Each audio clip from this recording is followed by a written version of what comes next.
I'm Julie Heffernan, the Director of Commonwealth College and the Chairwoman of the Seminars Task Force for the Chamber. As the title implies, this is the second time we've had this successful seminar, and we're real excited about this year's effort because we've added a new dimension to our seminar, and that is the dimension of videotaping, so that all of you will be able to see yourselves on tape. So I hope you wore your best, you consulted your color analyst, and you know what was put on television because we hope to get as many of you as possible up there on the screen. I'd like to start by introducing the members of the committee who worked with me to put together this seminar. David Forthuber is here. He actually coordinated the seminar. He is with the Greater Peninsula Job Training Consortium. Vince Hale of Multimedia Productions is in the back, and he was instrumental in last year's effort and is working with us again this year. And Mary Sobin is our chamber member whose effort you can see throughout today's seminar. I'd like to thank all the members of the committee. Jerry Brink from Riverside Hospital is the chamber officer who oversees this committee, and I think Louis Miller is here, but I think he's outside, and he is, of course, the executive vice president and director of the Chamber of Commerce. Now that I've got the social amenities out of the way, I'd like to go on to introduce you to our panelists, many of whom, or all of whom, if you know the news person with the writing, you are familiar with. I will do this in alphabetical order, and I'll use my notes, although much of what I'm telling you is already in your booklets for you. Our first panelist is not here, but that's an easy one. I can say nothing about her. She's Barbara Sierra, and we hope that she is on her way. We assume she is. And Barbara, of course, is with Wavy TV. She's been their co-anchor, weekend co-anchor and reporter since 1984. She has a very illustrious career beginning in Tucson, Arizona. She began as a news announcer and quickly moved into news director. And it is very significant that she was the youngest woman and the first black woman to attain that position in a commercial TV station in the Southwest. She's a graduate of the University of Arizona, and we're real happy to have Barbara, and even more happy if she shows up. We're happy to get her to say yes, but that's nothing sure. Okay, Nate Custer is over here on my far left and your far right, and he has joined WTKR-TV in 1966 when it was WTAR. His specialty is in the Virginia General Assembly. He's covered the General Assembly since 1969. In fact, since 1968, he has covered every Virginia state political convention. He began his career at Emerson College in Massachusetts, where he covered President Kennedy's summer home. So he started out in the political arena, and he stayed with it ever since. We welcome Pat. Nat, and he'll be an asset to our panel. Our next panelist is Jim Kincaid. Now, Jim will be serving as our moderator today. He is well known as the anchorman for WVEC TV, and he has been at that position since 1978. He's written 2 books, and from the conversation I heard in the hall, many of you are familiar with his books, which are publications of the notes that he has on almost every subject. One is called Notes to My Friends, and the other is Notes from Elam. His background includes 9 years as a correspondent with ABC, and he is most well known for being in Cambodia and the Vietnam scene. He was one of the first reporters in Cambodia and one of the last Americans to leave. He has received numerous journalism awards along the route of his career, and most recently he was selected by 2WD in the Best of Tidewater contest. So one of our committee members, Pat Kimsey, he works with Golden East Broadcasting. Let's make sure we mention that. Our last panelist is from the newspaper field. We have 3 from the television area and 1 from the newspaper field. David Parsons is sitting in the middle, and the other gentleman has been with the Daily Press since 1975. And this time he has served as a staff writer, suburban editor, metropolitan editor, and now he is their business editor. That's the panel. And they're going to be leading us today through some really exciting activities. This is an experiential activity. It is not one where we give you information and you quietly absorb it. We will, however, start with some information for you to absorb. And this information will be presented by Jim Kincaid. These will be general tips, some clues for you for later this morning on how to deal. Come on in, Barbara.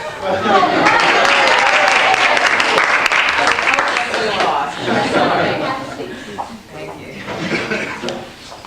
First, we've already introduced you, but this is Barbara Sierra, our final panelists, and we welcome them all. We'd like to turn the program over now to Jim Kincaid, who will give you some general tips that you will be using later this morning. Thank you, Jim. Thank you. I think Barbara, she just lied about the shameless. Since the rest of us were here, we got pretty good introductions.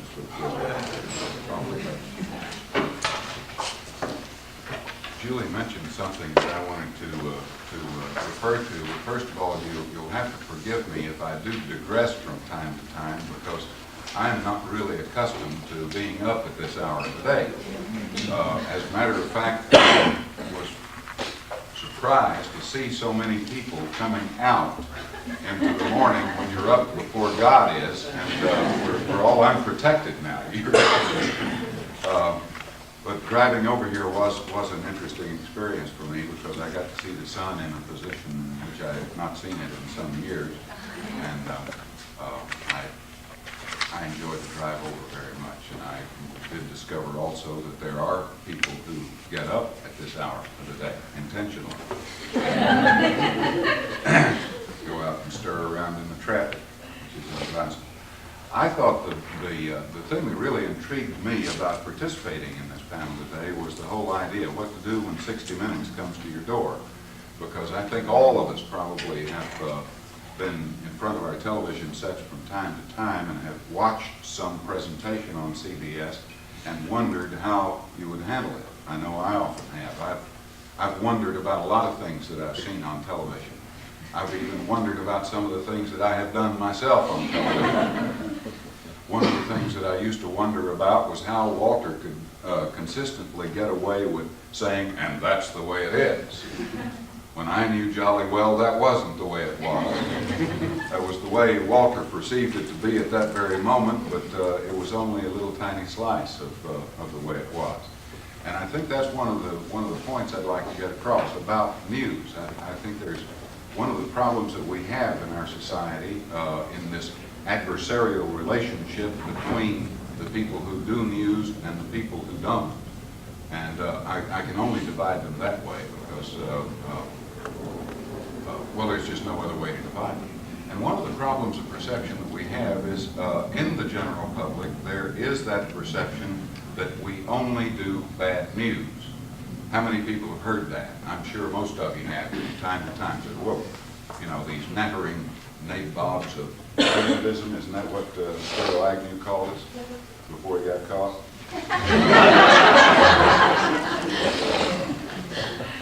We're generally perceived that way, and so it is very easy to carry that kind of reasoning one step further and decide that we're the enemy. Well, folks have been shooting the messenger for thousands of years on this planet, so there's nothing new about that, and most of us have learned to live with the idea that we are generally perceived as people who are bringing bad tidings. That's not totally true. Sometimes we do have good news. As a matter of fact, if you watched any broadcast in the Tidewater area and read any newspaper in the Tidewater area, you will generally find therein some good news. But you will also find some bad news. And the reason we notice the bad news is because that's what upsets us. That's the thing that we get angry about or get concerned about or get a little bit afraid of. And it is true that probably most of the things that we see on television and most of the things that we read in the newspapers will be in the form of negative news. And so it's very easy for that idea to come about that it's all negative. But I would like to encourage you a little bit. I'm not going to suggest that you should worry less about what's going on in the world and in the community, but I think it should be possible for you to worry more efficiently. And one of the ways you can go about doing this is to understand what news is. News is an unusual event. News is something that is not common, ordinary, everyday stuff. Even though it seems to us to be common, ordinary, everyday stuff, we see so much of it. But remember, we're watching isolated events that are taking place in many, many different sectors of the society and in many different parts of the world. And we should also understand that while a lot of these things are going wrong, there are also a lot of things going right in the world. There are a number of places on the earth that are perfectly at peace. Most of the business concerns in the United States, the overwhelming majority of business concerns in the United States, are giving their customers a square deal. The overwhelming number of politicians in the Congress and in the Senate and in the local levels are actually giving the voters precisely what the voters ask them for, and are doing their best to do that. Most people are honest. Most people do what they're supposed to do from day to day.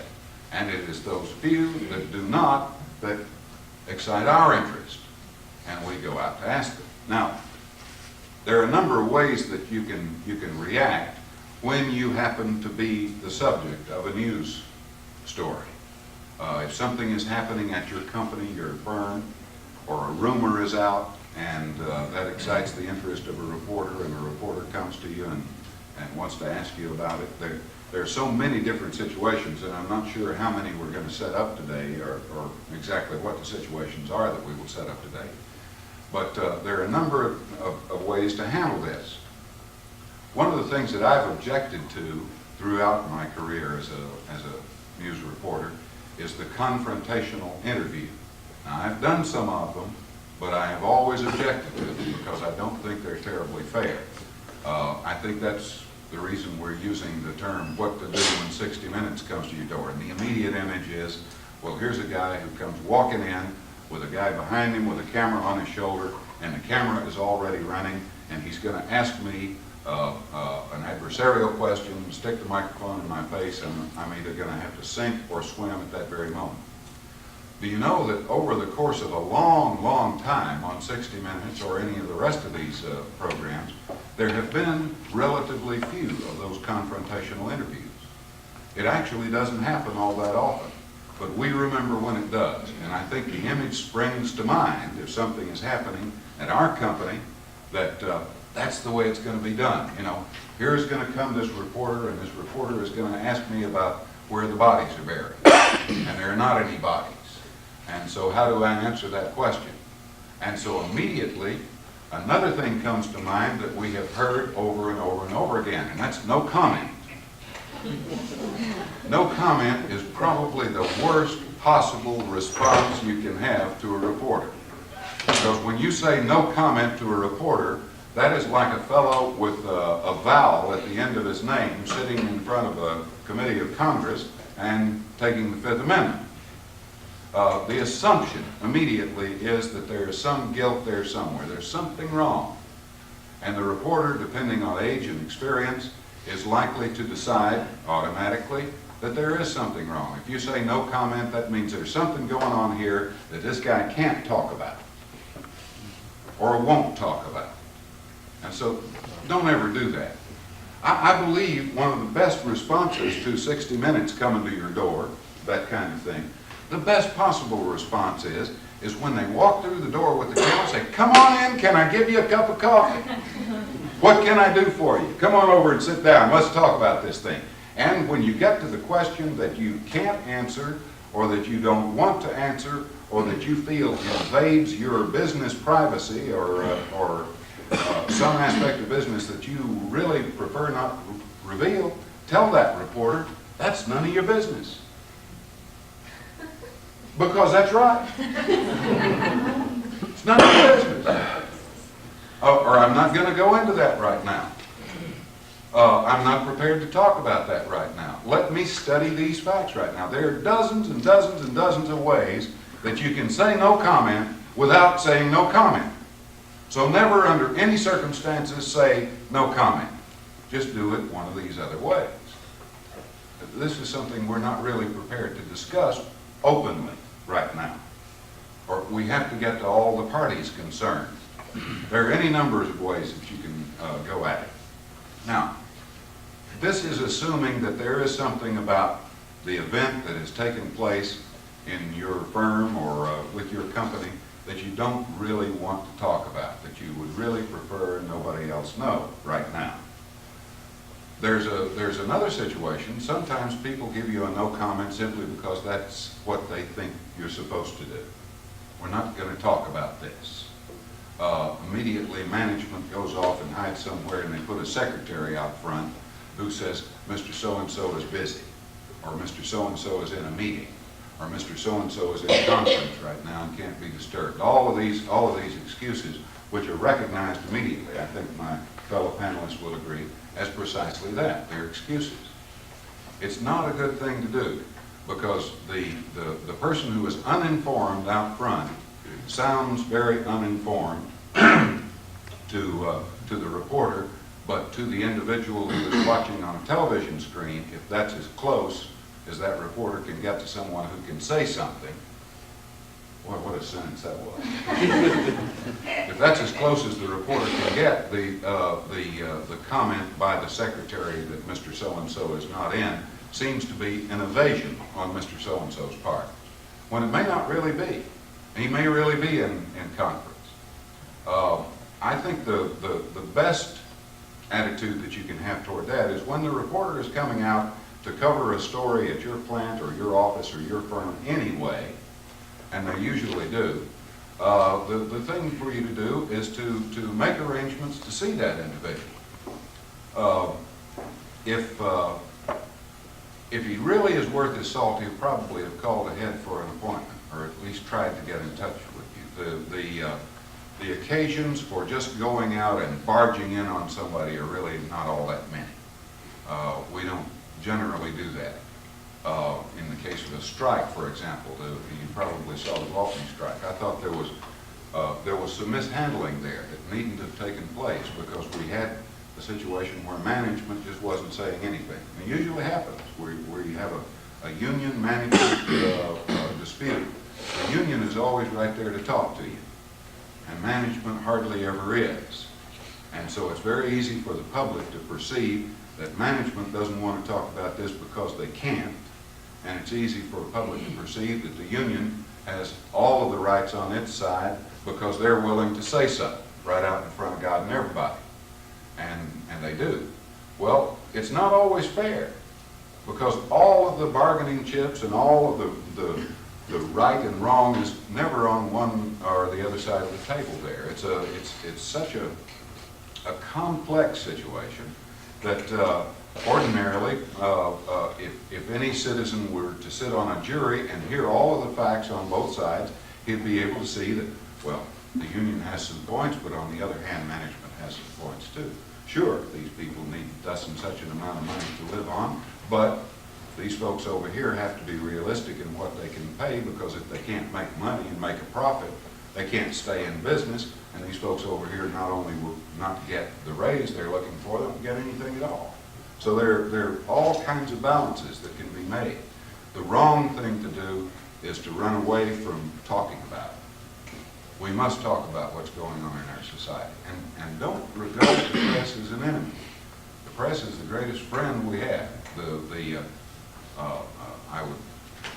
I would hate to live in a country that didn't have a free and unfettered press, because I have visited in a number of them. And believe me, when the press is fettered, then everything is. It is so simple. Once you can control information, you can control everything else. It's the easiest thing in the world.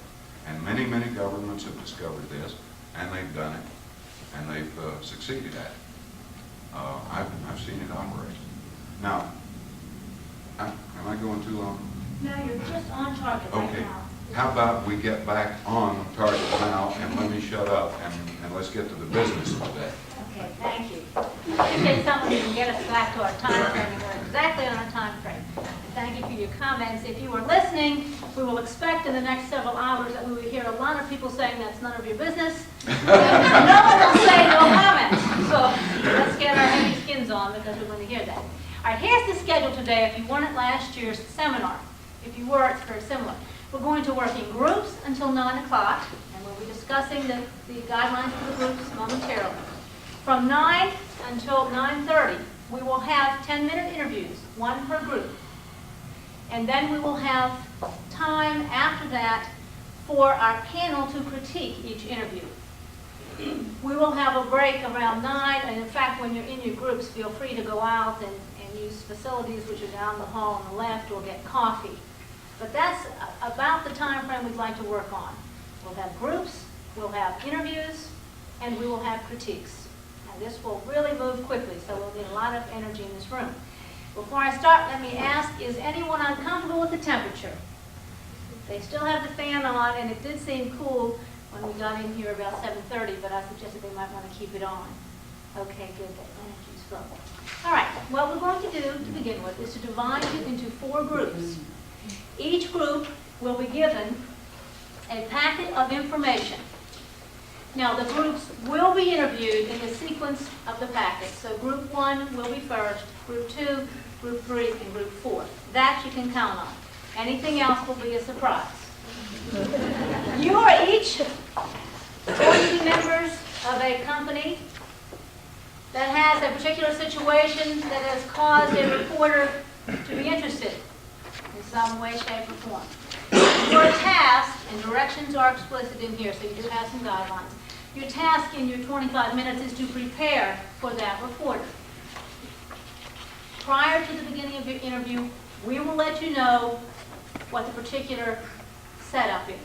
For instance, we may say to group 1, we'd like you to have your person stand at the door.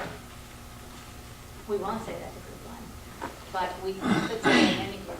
So your job is to prepare. We will have Mr. Kincaid and the other reporters perhaps milling around a little bit if you care to share any ideas with them, but they will not be letting you know what their particular questions are for you to prepare. Okay? The reporters have been given a smaller amount of information. So you do have a slight edge, maybe 0.5%, because you have the whole picture, or as much as we think you need to get you started. Okay? Are there any questions on what's going to happen? All right. If we were at tables, I would ask you all to come off the floor so you wouldn't be with anyone you know. You'd have to share new ideas, but I think that might be too confusing. So instead, I would just put you into 4 groups depending on where you are seated. What I would ask is that you try to spread out to the far corners of the room so that your conversation will not mingle into others' conversation. Okay, I'd like to start with group number 1, and since I know some of the folks back here, Sylvia, for instance, I'm going to have this group 1, because I know Sylvia did this last year, and I'm sure that she could have a lot of experience for them. So let me give you the packet. You're welcome.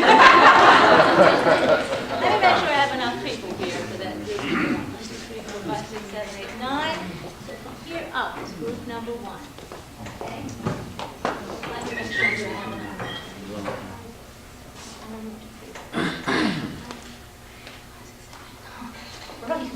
Okay, group number 2 will be 5 and 4. And you may meet in this area. Group 3, again, that doesn't mean you're the leader, but I'll hand it to you. This row, and the 2 in the end here. And group 4, last but not least. Are there any questions before the brainstorming begins? Okay, move around, get started, and we'll be available to help you.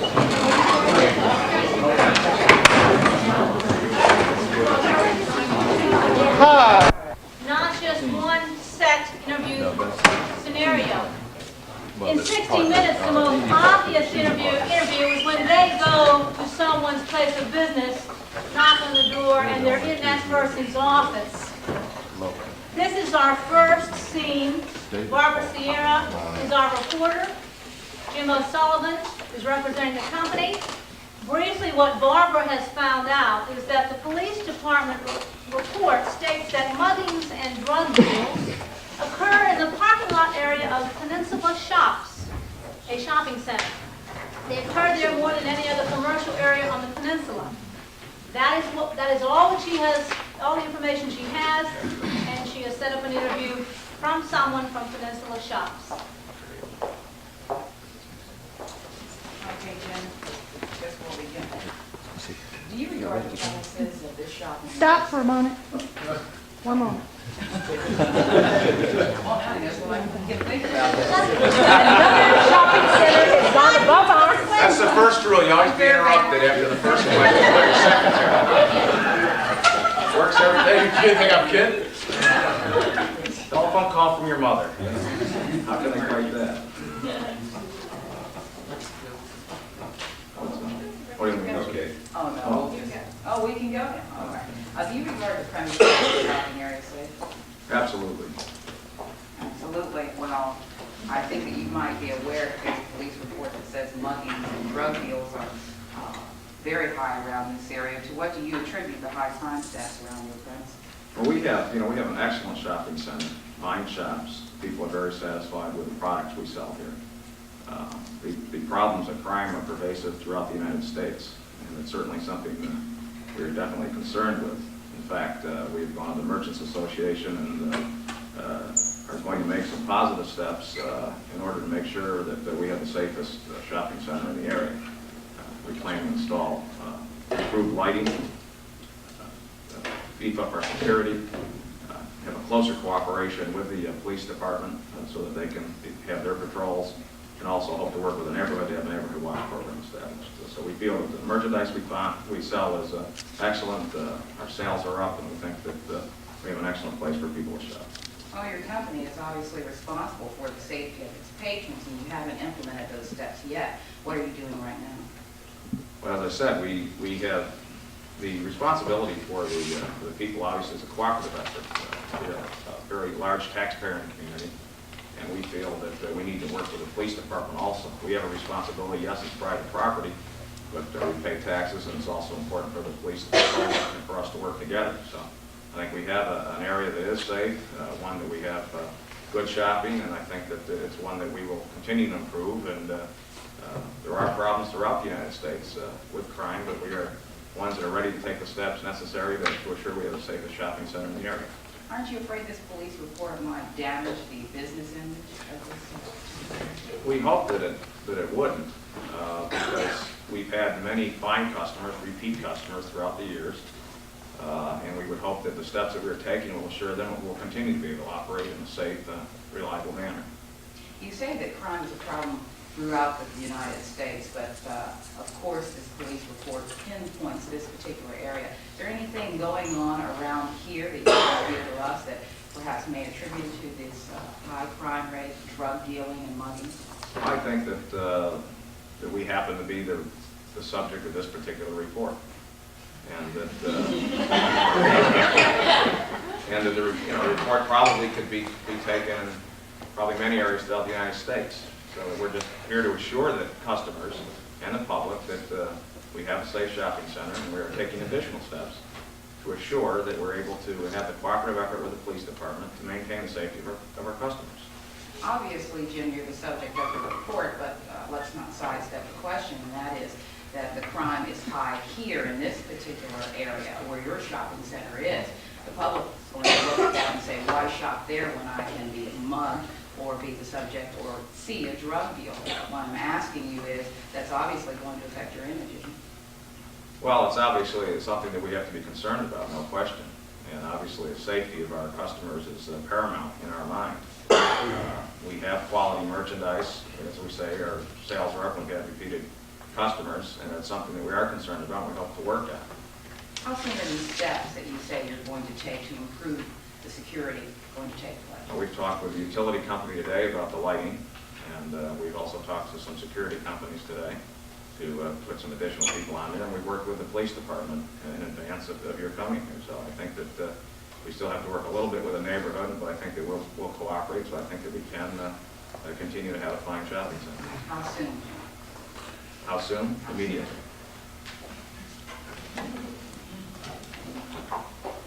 Thank you.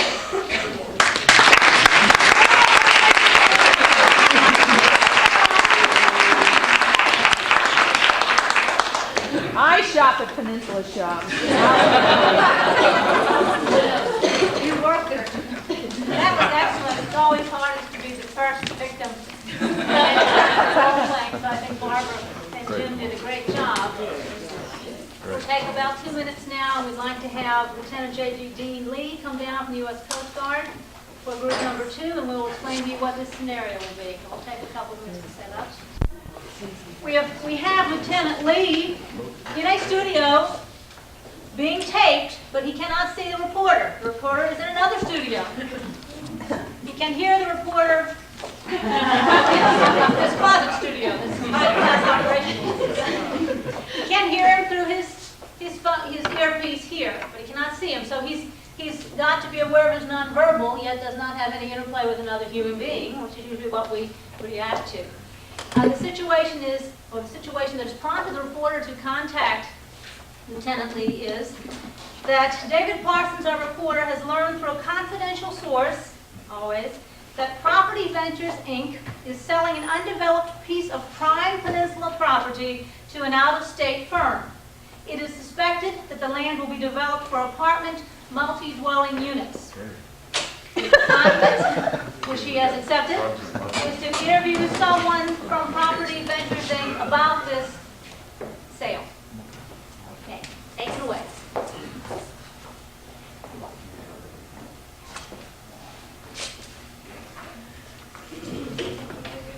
Go ahead, David. Are we on?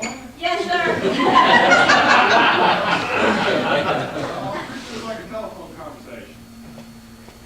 Yes. My name is David Parsons. I'm a reporter with the Daily Press in Town Charlotte. Newport News, how are you today? Fine, sir. How are you? Fine. I understand that your company is prepared to sell a rather large parcel of property on the peninsula to an out-of-state company for some sort of apartment or housing complex. Are you able to speak on that subject with me? Certainly. What do you want to know? Well, first of all, who am I speaking to? Oh, my name is Dean Lee, sir. I assumed you knew who you were talking to. No, sir. What's your position with the company? Oh, I'm spokesperson for the company, chief auditor, vice president. We have a small company, you see. Could you tell me where this parcel of property is? Oh, yes, it's down between 3rd Street and Washington Avenue. That's in Newport News? Yes, sir, it is. How large a parcel are we talking about? Well, that's a matter of public record, sir. It's 154 acres. Who did you sell the land to? We haven't sold the land at this point, sir. We're still in the bidding process.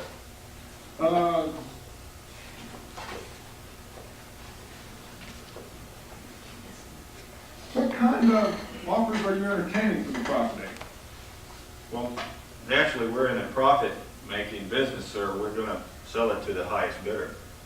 Could you tell me what the property is zoned? Oh, yes, sir. That's also a matter of public record. It's zoned for housing, multi-dwelling units.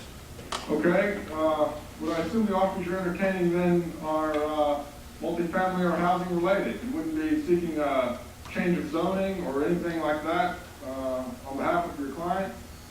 No, sir. We're not actively pursuing any change of the zoning laws or for that parcel of land at this moment.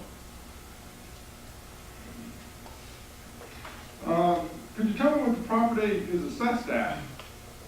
It's $4.5 million. Could you tell me how long you've owned the property? Yes, we've owned it about 3.5 years. Who did you purchase the property from then, sir? Acme Land Company. What was the sale price at that time? $2.5 million. Have you made any improvements on the property since then? No, sir. We just pushed some trees over. Just basically cleaned up the lot. Is your company primarily interested in the acquisition of property and in the subsequent sale? Is that primarily what you're involved in? Land Yes, sir. speculation, land development? Yes, sir. That's the primary nature of our business. What else do you all, what else are you involved in here on the peninsula? Let me do a little loan sharking here and there.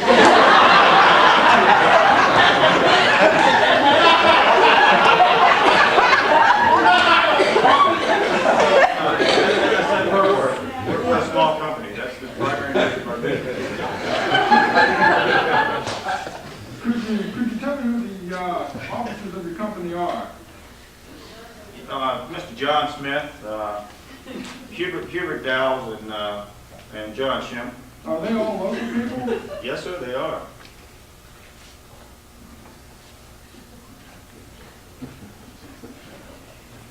Let me ask you a couple other things, sir, if I might.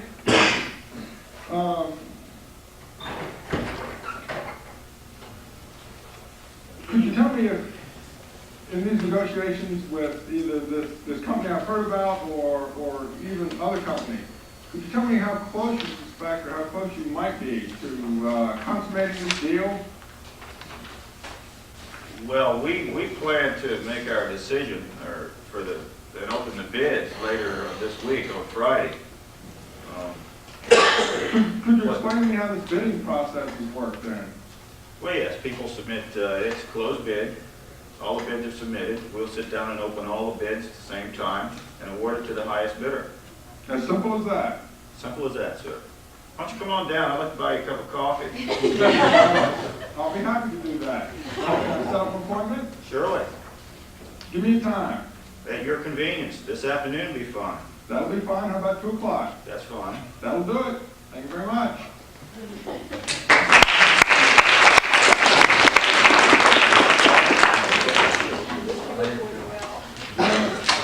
Of course.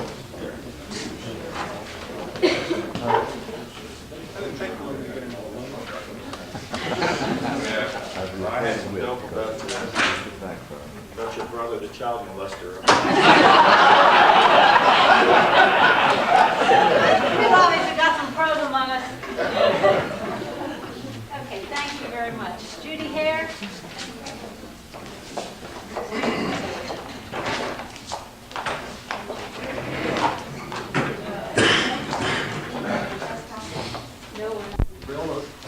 Company, Yes, sir. can you talk to us about the incident that has occurred, the explosion? Yes, sir, I'd be happy to. I can tell you just about all we know about it as of now. First of all, what's your name and your position? My name is Judy Hare. I am the Vice President of the corporation. First of all, what happened? What type of chemicals were involved in this? We were transporting chemicals which are possibly, how should I say this?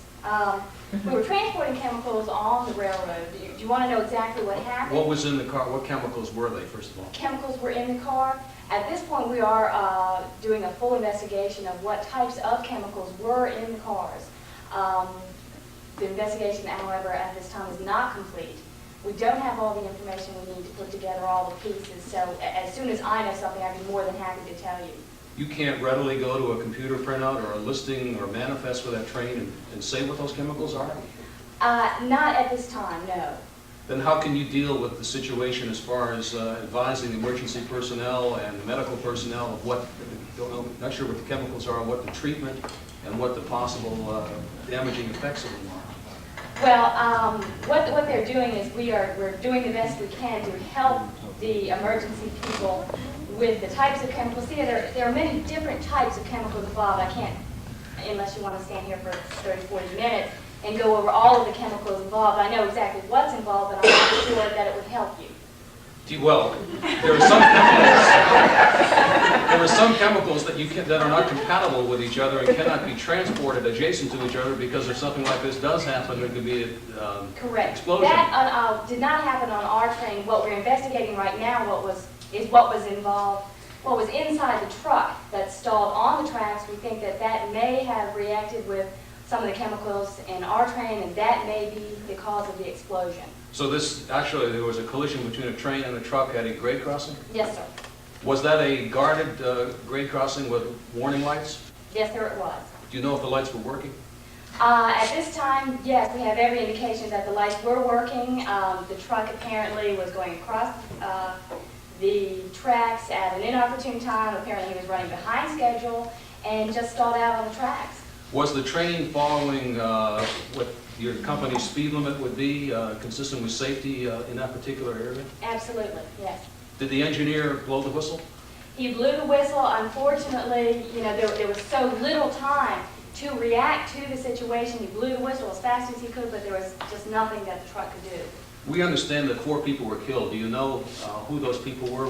Was the truck driver or a train crew among those killed? Yes, sir. One of our engineers was killed. The truck driver was also killed, and 2 people very close to the accident were involved. How many residents, to your knowledge, have had to be evacuated? To my knowledge, only the people in the immediate area of the accident have been evacuated. We're waiting for word from the local officials as to when they can come back. As soon as this occurred, what process of notification did you provide to emergency people? Well, we went through all of the existing emergency channels to try to get the word out to the people. The police were very instrumental in helping us to evacuate the people, all of the emergency, what are they called? Fire and rescue? Fire and rescue. Fire and rescue people were also instrumental in helping us to get the people out of the area quickly as possible. Does the railroad have a disaster plan for dealing with situations like this? We do have a disaster plan that we have been developing over the years. This is the first time, of course, that we've gotten a chance to try to implement it, since this is the first, indication of any type of accidents that we've been involved in over our 30-year history. Do you test your operating personnel on your trains for alcohol or drug use periodically? Yes, we do. How has that program worked? Has anybody had been suspended or fired because of that? No, sir. The engineer that was operating the train, as a matter of fact, had been recently tested as early as the day before for any alcohol or substance abuse, and none was found. He has an excellent record, has been with the company for over 25 years, and we have no indication, as to any problem with the engineer.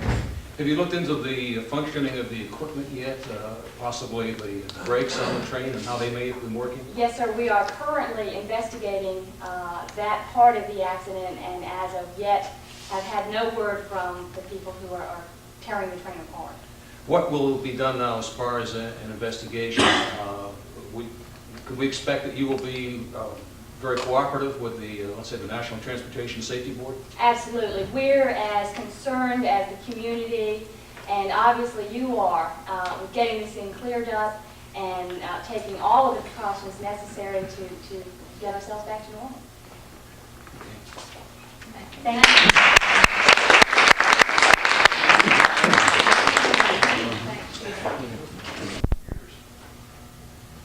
How do you account for the fact that your firm is rather small and the firm that it's taken this contract away from, in essence, with Chicago, has been doing this work for the government for a long time? Yours is relatively inexperienced in the field. Well, we've been in the business for 5 years, so we're not exactly inexperienced.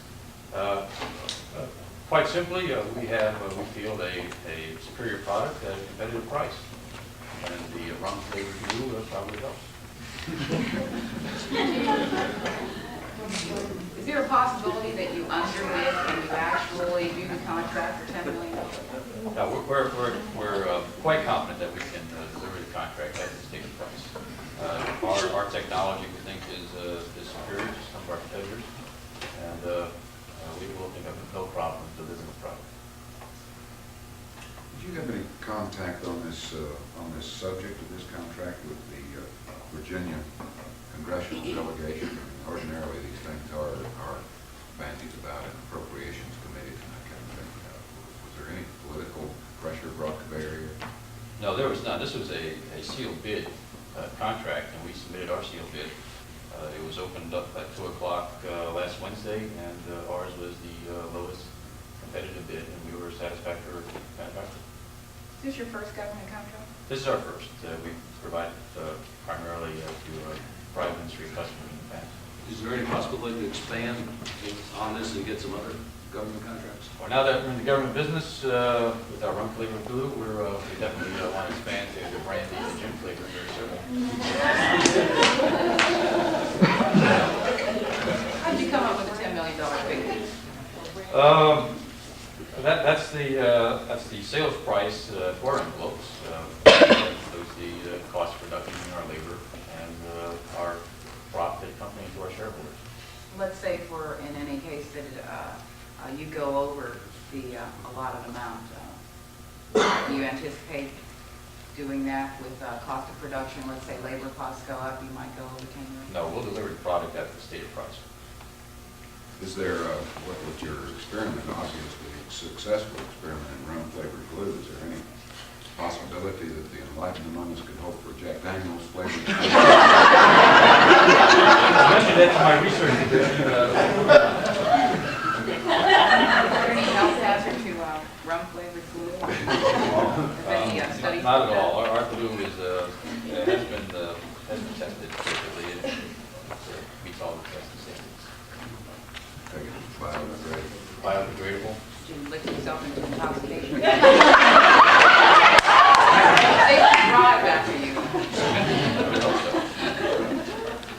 may not give it to pilots to make before they fly. Is the government going to be sending out a lot more mailings now? We hope the government does plenty more mailing. We're in the business now of providing envelopes to the government, and the more mailings they do, the better it is for us, and better for the Peninsula. You said that the number of employees at your company would double from 50 to 100. Would you also expand your facilities? You would have ample room to handle? We currently have ample room, space-wise. We will be adding a few machines. The rung plate application machines will be added, but we have room in the building for it. Is what you're doing going to affect any government civil service employees? Because there's a lot of a trend to contracting out work. I don't know whether the government, any government jobs might be lost because of your firm. You know, for the past 10 years, this contract has been contracted out. So it's been the precedent for the last 10 years. But this is the first time that this contract has been awarded to a Peninsula firm, which we're very pleased to do.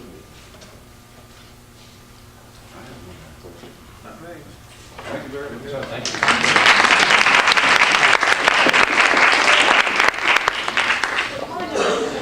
Rewind the tape, and we're going to start the critique by showing you a few minutes of each scenario.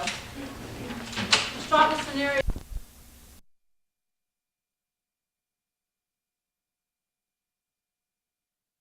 Slim, because a press conference should not be a matter of trying to select 8 different answers, and you know, you may be dealing with 8 different opinions. Select one spokesperson and let that spokesperson go in there with a brief initial statement that just outlines the facts of what your company is involved in, just what's going on. Open the floor to questions. Usually, if it's a very straightforward thing like getting a government contract or something like that, we're talking about 2 or 3 questions. You know, what's this going to mean to the community in terms of jobs?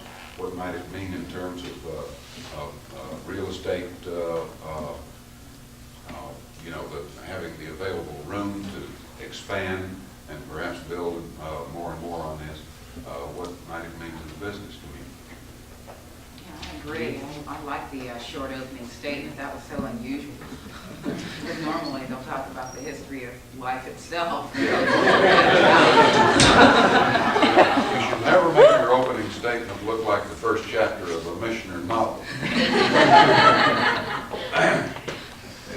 It should go directly to the point, and you go ahead and make the assumption that the people who, you know, people knowledgeable enough to come to a news conference about what your company is doing probably knows what business you're in and doesn't really need to know how long you've been doing it, except as that might relate to what you're going to talk about that day. So you make that brief opening statement. As a matter of fact, I recommend that the opening statement be somewhat less than 30 seconds, because sometimes the entire story is in that opening statement, and you can get a 30-second bite on the air, people. Anything longer than that is probably going to go on the floor somewhere. Put all the background information in a press kit. Yes.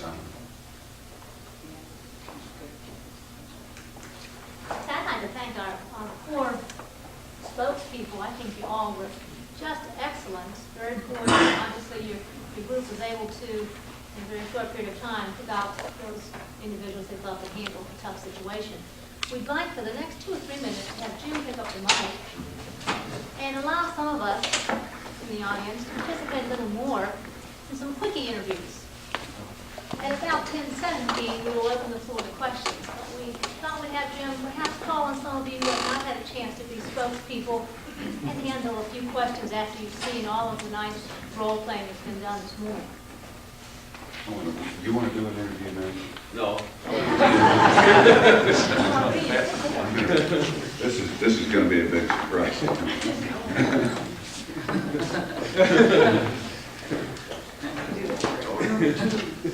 Hi there, I'm your wandering reporter, Jim Kincaid, and I'm doing a man-on-the-street interview today. I'm just sort of curious about what people think about the possibilities of a summit meeting between the Russian premier and President Reagan. I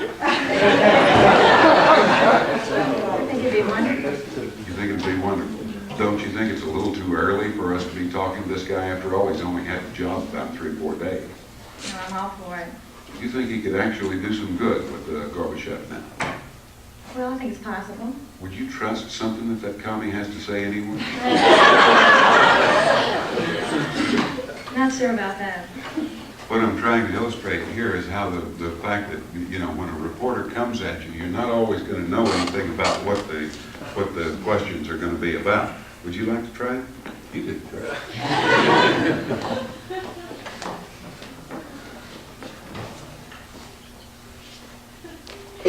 Sort of examining people on the subject of fashion today, and I wonder, is the miniskirt coming back? It certainly is. Are you glad to see the miniskirt coming back? On some people. What sort of people would not be applicable to a miniskirt? People on the heavy side. And what do you consider heavy? Out of proportion. I see. So we're not talking about poundage here. We're talking about perhaps a height-width ratio. Width ratio. I see. Thank you very much. I suppose the only reason for doing this is to illustrate the fact that sometimes these questions are going to be asked right out of the blue about what your company's doing and so forth. How would you like to try talking about gentlemen here? I don't know how to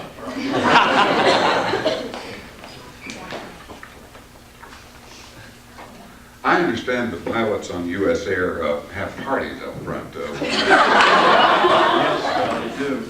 We have heard a number of things about that. The crew and the girls all get together up front, and that's what the stewardesses are taking. Is that just coffee that they take up there? No, it isn't. You mentioned, I think Scotch or bourbon was, no. I see.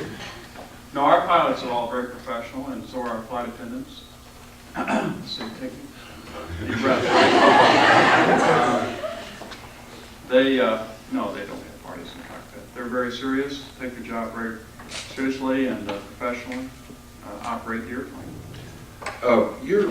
You folks who are involved with airlines and all that kind of thing are generally pretty good with statistics. And I saw one the other day that gave you, and getting from Philadelphia to Boston, 5,000 times better a chance of doing that on an airplane than in a taxi cab. Would those statistics still be accurate? Yes, that's true. It is much safer to ride an aircraft than it is to drive in a car.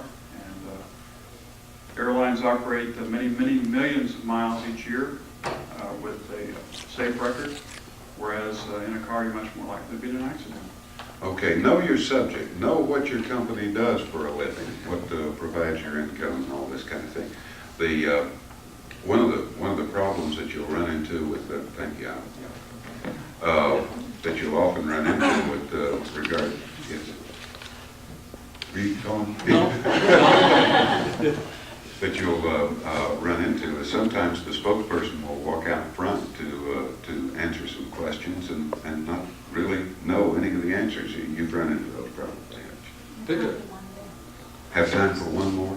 I had a comment. Okay. Yes, sir. Especially if you're a large organization, pick somebody who's good at this, who's a good conversationalist, who can handle it. Obviously, put the person who's more at ease out front.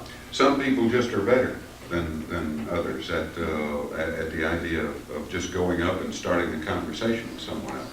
That's the way reporters are picked sometimes, based on their interviewing ability. The ones that sort of percolate to the top are the ones who seem to be the best at it. And they all have styles. I think that Ted Koppel was probably just as confrontational and probably gets as much meat out of his victims, I think is the word Julia used, as Mike Wallace does. And yet you don't come away disliking him as much as you do Wallace when he seems to be going after somebody and going for the jugular. And yet just as much information is developed. I like to ask the soft question. Producer at ABC used to describe it as cutting a person with a dull knife. You use leave a much more jagged wound that way. But the fact is, you soften them up with some questions that they want to answer and then hit them with the zinger. Am I right, Bart? But don't always assume that we're there with evil mothers in mind. Thank you, that was fine. We thought you might enjoy being put on the hot spot a little bit. You look so calm up there since you're not all spokespeople. I would like to open the floor up to a few questions. We have about 6 or 7 minutes. Is there something that our panel can help you with, a situation in your office, something you think may come up? We've had a few questions come along, but let's see what else we have. Is it possible for the interviewee to be, put the reporter on a defense? You're very seldom see I that. think it probably does happen, but they don't cut that part of the tape to show you on the air.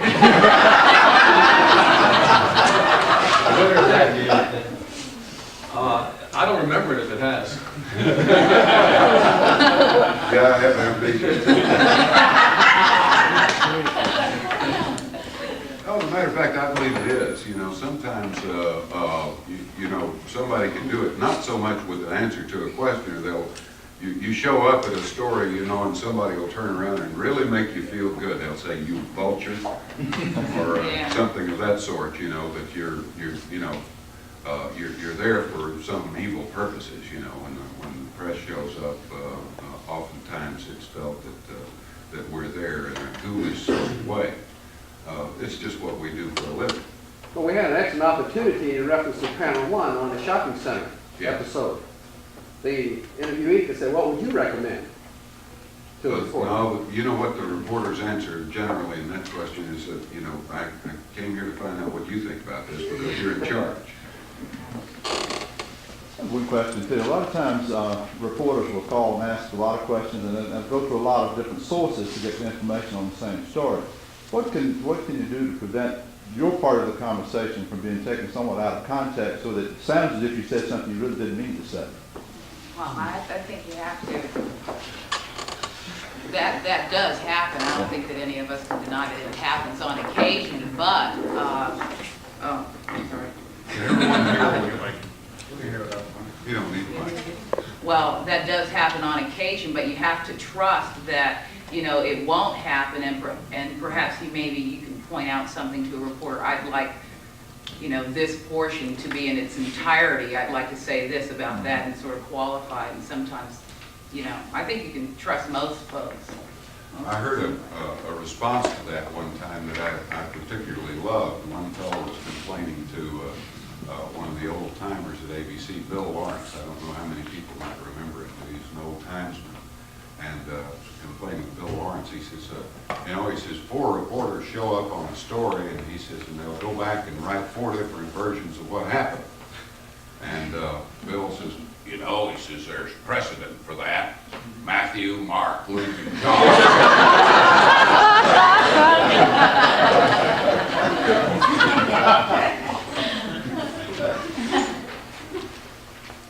It's a good way to respond when a reporter is asking you about information that is privileged, such as personnel information, rather than saying no comment, and you keep getting the reporter asking the same question in different ways.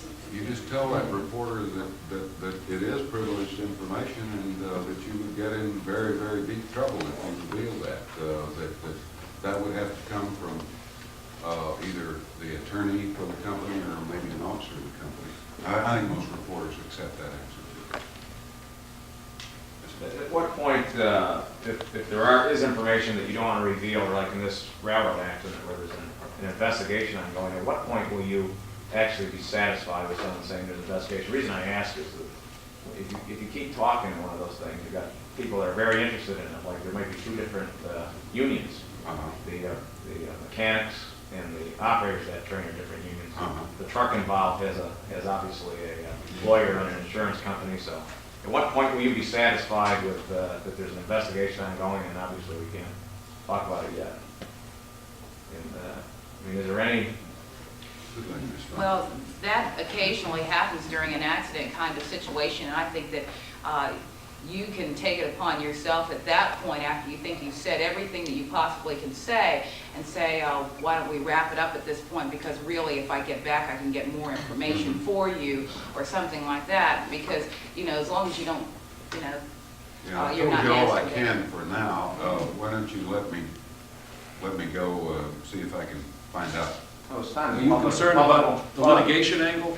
Well, I think there's many times that the public isn't served, nor are you served either as an individual or your company by continuing at that particular point. Yeah. And I think that's the tough, you know, you have people that aren't experienced at being interviewed, and they think they gotta tell you the world. They don't have to tell you the world. They will tell you a satisfactory answer, but Yeah. I'm trying to see from the reporter's perspective, how does that answer become satisfactory in the sense that you really don't want to talk anymore at this point? You know, I maybe think you're not even glad to talk. most reporters can tell when that point has come, and that, you know, once you've gotten to the point where you have gotten all the information that this person is willing to give you. Most of us know that. I think has that been your experience too? What is the answer though that would make you walk away, as opposed to you got somebody on the fence, and you know if you keep jabbing them, they're going to tell you. Well, if you know they're going to tell you. How would you suggest someone that wants to walk away and say, look, I've told you as much as I can tell you. You know, just do that. Just say that. Look, I've gone into this as far as I can with you. I really I need to be able to look into it a little further, and then maybe I can tell you something else later. But that's it for now. I'll see you. Yeah, but if there's a big story, I mean, for whatever, if there have been lives lost, and any of us are sitting there interviewing you, and we have reason to believe, for whatever reason, I mean, that you're holding back, that you know something that we're convinced is our right to know it, and that the public wants to know it, you know, we might follow you to your car. And, my point is, the individual may answer that story and end up getting fired because the lawyer didn't like the answer. yeah, and, I mean, I hate to paraphrase what our panel said, but that's it for now in terms of question and answers. I'd like to take an opportunity to thank Nick Colton's in the back, who has used his very talented crew to help us today with all of this complicated but looks easy audiovisual equipment. I'd like to introduce you to Ken Palmer, who I forgot to introduce at the beginning. He's our president of the chamber this year, and he's a participant. He's blended writer. And Lewis is also back in the back. He wasn't here when I introduced him before, Lewis Miller. I'd like to thank our panelists. They're usually on the listening end, and today they were on the talking end, the questioning end. I really appreciate their efforts. I hope that in the future, if Nate or Barbara or Jim or David or Mike Wallace calls you, you will be ready, and I know you will be. Two other items on the agenda. We have included an evaluation in your notebook. We would like these filled out and put on the table here before you leave today. We have your critiques and your comments. Also, I would like you to be aware that our next seminar is Tuesday, April 23rd. It will be in honor of National Secretaries Week, and it will be a luncheon seminar at the Interstate Inn for all of the office managers, administrative assistants, secretaries, executive secretaries, and any number of titles that the clerical field is using today. And a means of self-promotion, my twin sister and I are the program. So that's double impact, we call ourselves.